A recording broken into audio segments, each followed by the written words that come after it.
This is Clinicians Roundtable on ReachMD, and I'm Dr. Shira Johnson. With me today is Dr. Bennett Omalu. Dr. Omalu is a forensic pathologist and neuropathologist, and he holds multiple other degrees and board certifications, including a Master's of Public Health and Epidemiology, University of Pittsburgh, and an MBA from the Tepper School of Business at Carnegie Mellon University.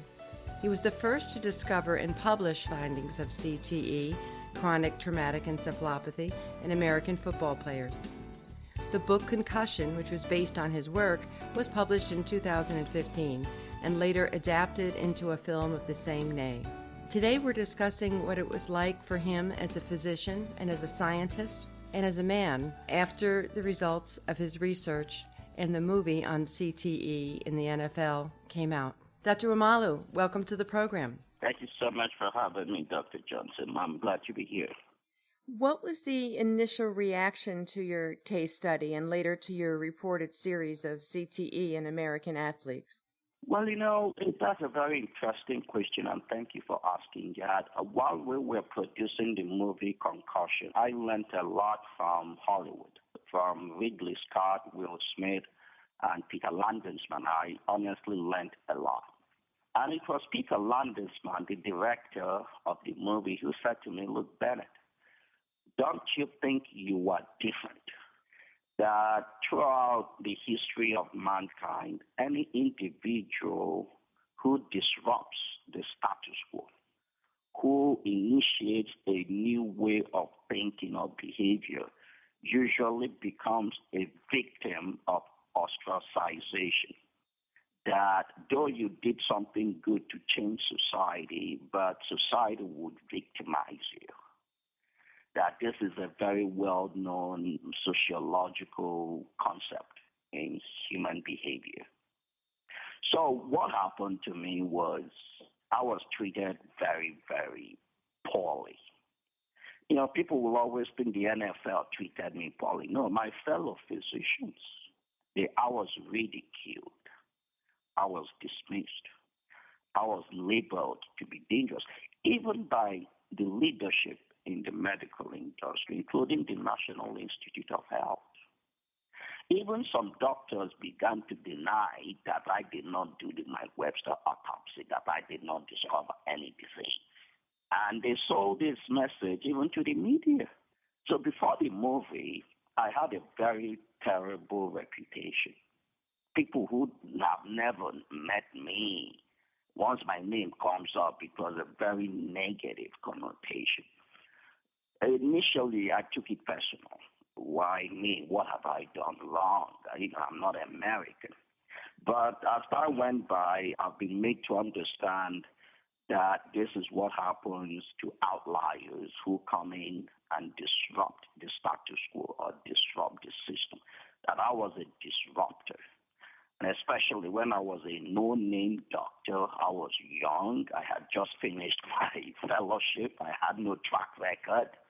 And I just came up with this new way of thinking that totally disrupted sports medicine, the sports industry, and neuroscience.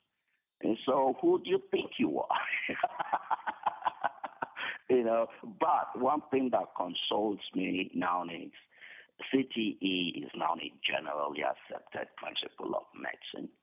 And people, even the industries, are now beginning to work hard to discover ways to diagnose this disease in living people and even come up with treatment modalities. So that gives me great consolation. And I think in terms of the public health aspect, my work has impacted the lives of so many in every aspect of life. I receive thousands of emails on a weekly basis from all over the world. So I think no matter what I may have experienced, it's been a good thing. I think together we all have done well. And I give the American Medical Association the credit, because last year they recognized me with the highest award of the American Medical Association, the Distinguished Service Award. So looking back now, that is sufficient consolation for me in spite of whatever I may have suffered. So, Dr. Omalu, despite this onslaught of emotion and criticism that you took on, you persisted in your research. And when the movie came out, it was based on your work. But during that period, what was it like for you? It must have been very difficult. It was. I'm not ashamed to say it. As a younger person, even in medical school, I struggled with depression for a long time. I had such a low self-esteem. And when I came to America at the age of 26, I was beginning to walk through my depression. I was going through some psychological analysis. I was treating myself, really. I tried some antidepressants. I couldn't deal with the side effects. So while I was doing this work, the negative way I was treated brought back my depression. In fact, I developed high blood pressure. But what helped me was my faith. I was born a Christian, a Roman Catholic by denomination. So in that darkness, it was extremely difficult for me. In fact, at some point, there was even a risk I may harm myself. So I decided to seek some type of strength, and my endeavors led me back to my faith, to the Bible. So it was my faith that gave me the strength. I started discovering that what I was doing was for the good of all of us. I was not doing anything wrong.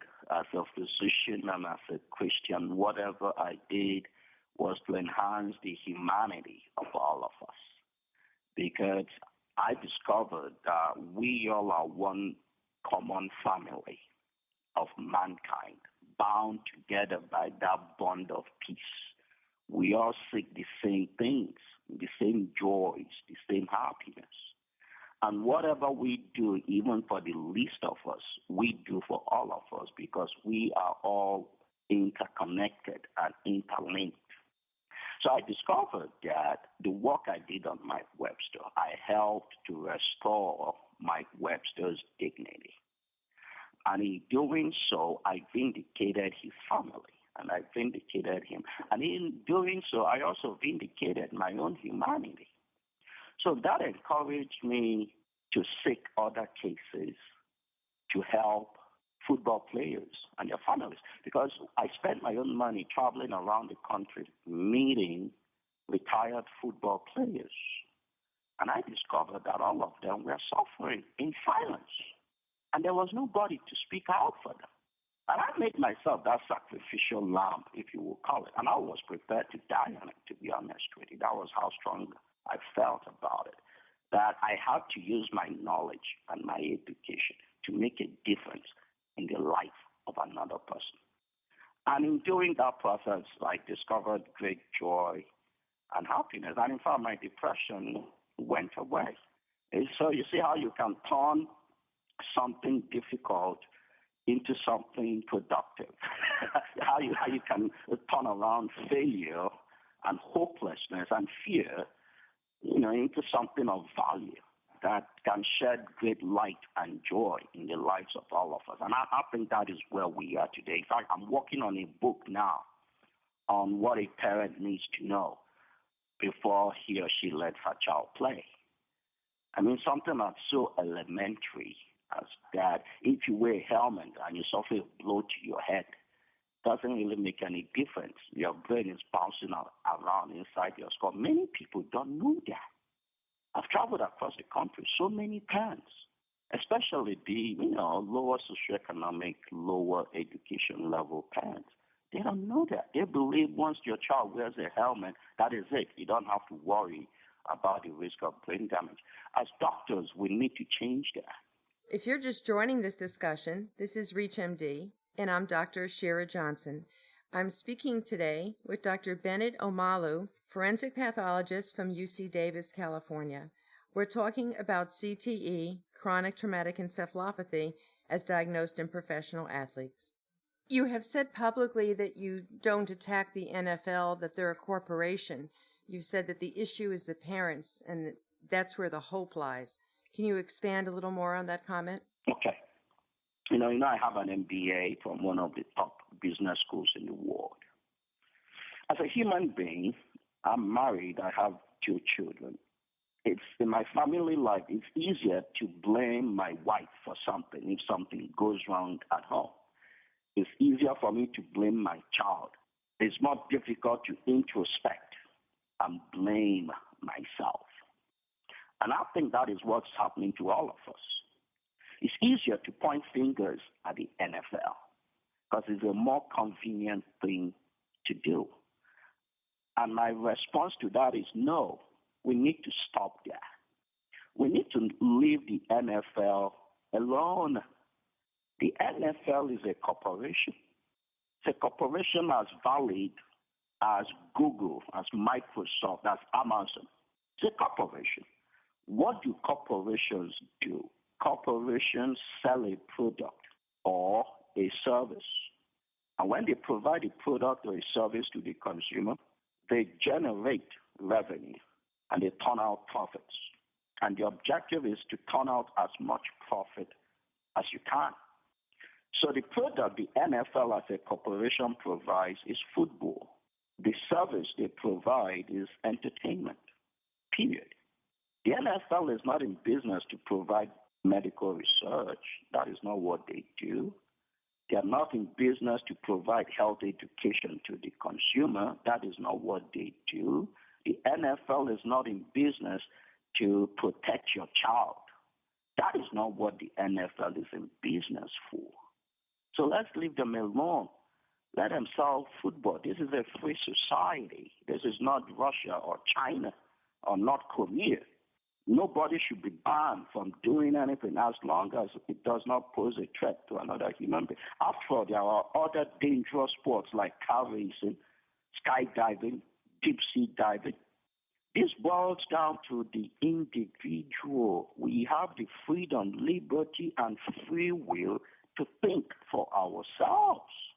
The NFL does not point a gun at your head and compel you to play football. No, they don't do that.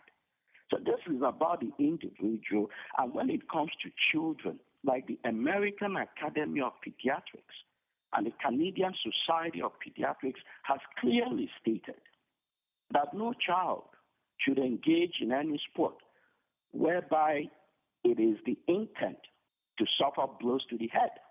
Any sport whereby blows to the head is intrinsic to the game. There was a paper published in 2011 in the journal Pediatrics, where the American Academy of Pediatrics stated that doctors must discourage children from engaging in high-impact, high-contact sports where the intent is to suffer blows of the head. So doctors are not exempt. No child under the age of 18, knowing what we know today, should play the high-impact, high-contact sports as we play them. Because these games, just after one season, research has shown, if your child plays football just after one season, there's a reasonable risk of permanent brain damage just after one season.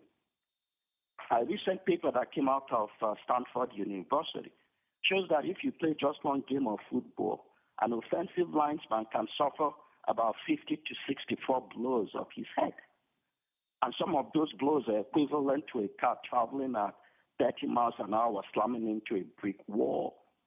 And so that has been my focus as a public health expert, to provide objective education to parents, to individuals. Look, these are the scientific facts. Make up your own mind. Stop blaming the NFL. The NFL is not part of your family. Now, the next question that may come is, what are the legal ramifications? These are topics of debate. In society, whenever we identify a possible risk factor or a probable harmful factor, the first thing we do as a society is to protect children from that harmful factor. That is why children are not allowed to smoke. That is why children are not allowed to drink, because alcohol is a toxin. It damages the brain.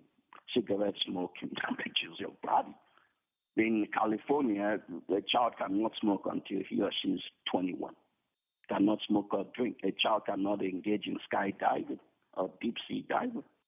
So why is a sport like boxing different? Why is a sport like football different? Why is a sport like ice hockey different? or rugby. Why? Because of conformational thinking. Because of conformational thinking. And so what are the legal ramifications? Do we need some type of legislative instrument or legislative tool to protect children from harm? These are very difficult and inconvenient questions we as a society must begin to answer. Because as a society, we evolve. It is part of who we are as a species to evolve. And as we evolve, we give up the less intelligent ways of our past because with evolution, we become more intelligent. That's a fact. You know, today your insight is very global in terms of the American family, American society, the way we view sports. And we're all very excited to hear that you have a new book out. Can you tell us something about your book and what your vision is for the future? My new book, Truth Doesn't Have a Side, was published in August of 2017. And how the book came about was in my travels and in some of the interviews I had with Will Smith, people were reaching out to me to tell me that, look, Bennett, from watching you speak, you seem to be a man of deep faith. That wasn't very well reflected in the movie or in the book Concussion. Can you please tell us more about yourself? Tell us the story people have not heard. What made you to keep on keeping on? So I wrote my book to tell the story of a man who believes in science and at the same time believes in faith. Because society many times will want you to believe that faith and science are diametrically opposed. And my answer to that is not true. Science is a human endeavor that seeks the truth through scientific methods, research. And in science, the more you discover, the more you realize what you do not know, but you keep the faith and you keep on searching. Faith, again, is a human endeavor that seeks the truth through the tenets of faith. Religion is a tenet of faith. Religion is not faith itself. So there is only one truth in our lives. Science seeks that truth. Faith also seeks that truth. So you see a convergence of faith and science at one point, one end point, the truth. So in my life, I discovered faith. I practiced my faith in my science and my science in my faith. Going by science, there was no reason for me to perform Mike Webster's autopsy. It was faith that made me perform the autopsy on Mike Webster. So when you seek faith in your life and seek science and combine the two, science and faith should be synergistic. That will make you a more powerful person. They will both give you greater purpose in your life. And talking about purpose, the book also talks about the challenges we have in life dealing with expectations of society. Like in football, society is telling you your child must play football. You need to step back. Why should my child play football? Because society says so? No. Each and every one of us as individuals is greater than society. We need to discover that. And when you discover that, you empower yourself and you become the man and woman you were created to be, the man and woman you came to earth to be yourself. They can believe in science and they can believe in their faith and they can have the best of both because, as you said, it's really all one. Yes. My thanks to our guest today, Dr. Bennett Omalu. We've been discussing CTE, chronic traumatic encephalopathy. Dr. Omalu, it was a pleasure having you on the program today. Thank you so much. Thank you for having me. If you missed part 1 of Dr. Omalu's interview, where he discusses his early research on CTE, be sure and download it from our website. To download this podcast and others in the series, please visit ReachMD.com or download the ReachMD app. We welcome you to share, like, and comment on this podcast. I'm your host, Dr. Shira Johnson, and this is ReachMD, inviting you to be part of the knowledge. Thank you for joining us.